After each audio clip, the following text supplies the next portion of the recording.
Tolkien is believed to have a strong opinion for Disney, which is mainly critical to the point where he didn't let Disney remake his world. But is it as simple as we may think? I recognize Walt Disney's talent, but it has always seemed to me hopelessly corrupted. Though in most of the pictures proceeding from his studios, there are admirable or charming passages, the effect of all of them to me is disgusting, and some have given me nausea. By looking at this letter, one might conclude he did express a disdain for Disney while making an attempt to acknowledge their talents. However, we will see that it seems that Tolkien's disdain is mainly for certain film adaptations and more of a general disagreement over their respective paths as creators, as opposed to a mere lack of respect and acknowledgment of Disney's work. While Snow White, a film he had mentioned, was not an adaptation, it was inspired by mythology. And also, much of what he said will have something to do with a particular element of his tendencies, including that of overstatement as an element of acting. It is commonly believed that this disdain for Disney stemmed from The Hobbit and Snow White being released the same year in 1937, both featuring dwarfs.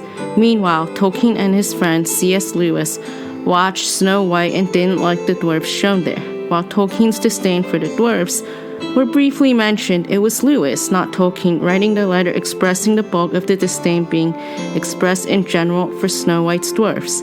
Dwarfs ought to be ugly, of course, but not in that way.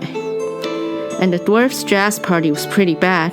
I suppose it never occurred to the poor boob that you could give them any other kind of music. But all the terrifying bits were good, and the animals really most moving.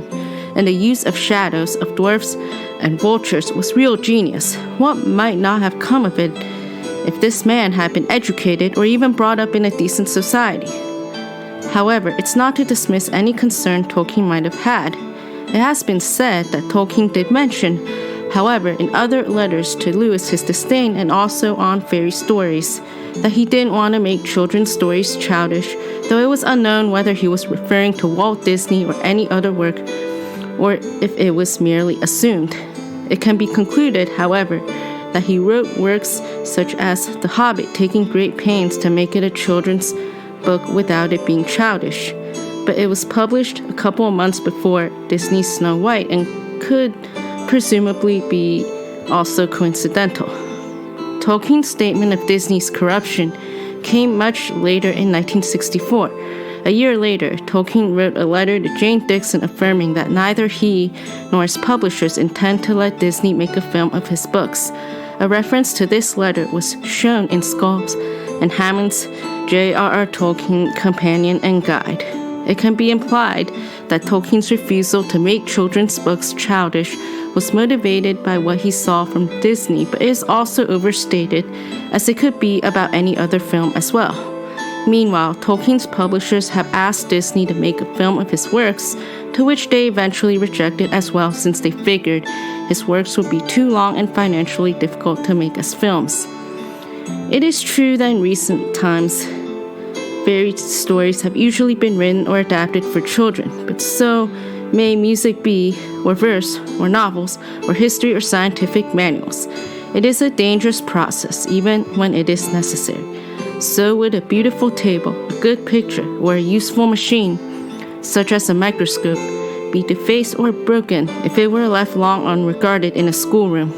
Fairy stories banished in this way, cut off from a full adult art, would in the end be ruined. Indeed, insofar as they have been so banished, they have been ruined.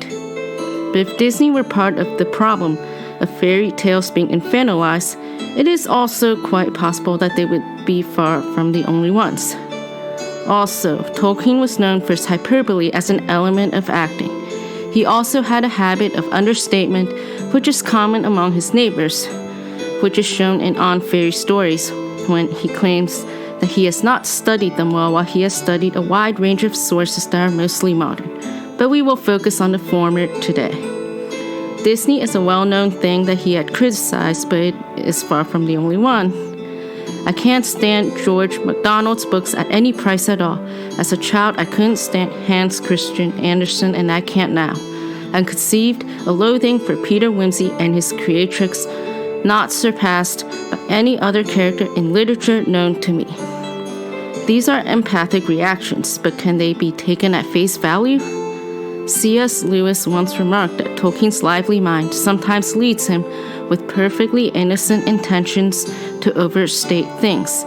Christopher Tolkien noted that his father had a tendency towards the rhetorical superlative. John Garth has identified it as a habit of mischievous hyperbole, with the most famous exhibition being his criticisms of C.S. Lewis, The Lion, the Witch, and the Wardrobe, shown in writings about his life, such as Carpenter's and Zalewski's writings and perceptions of Tolkien. However, Tolkien had showed appreciation of the Narnia books, calling them deservedly very popular. His habit of overstatement was in some ways part of his personality, shown by his interactions with his secretary, Joy Hill, about a jacket design, Owen Barfield about his first meeting with Tolkien, and George Sayers' observations of Tolkien interacting with the Lewis brothers.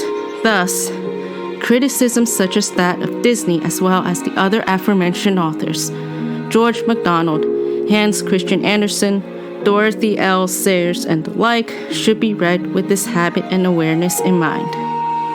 Tolkien did criticize Disney, but it seemed to come from their differing paths, with the sensitive subject being animations and film adaptations.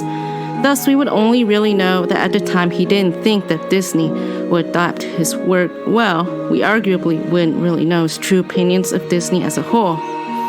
While he did criticize Snow White, that was the only thing we know out of Disney's many works, and it is unknown the extent and overall tone he had shown with the criticisms, whether it be hyperbole or understatement or just one man's opinion, as his letters concerning the matter were not published immediately after they were written.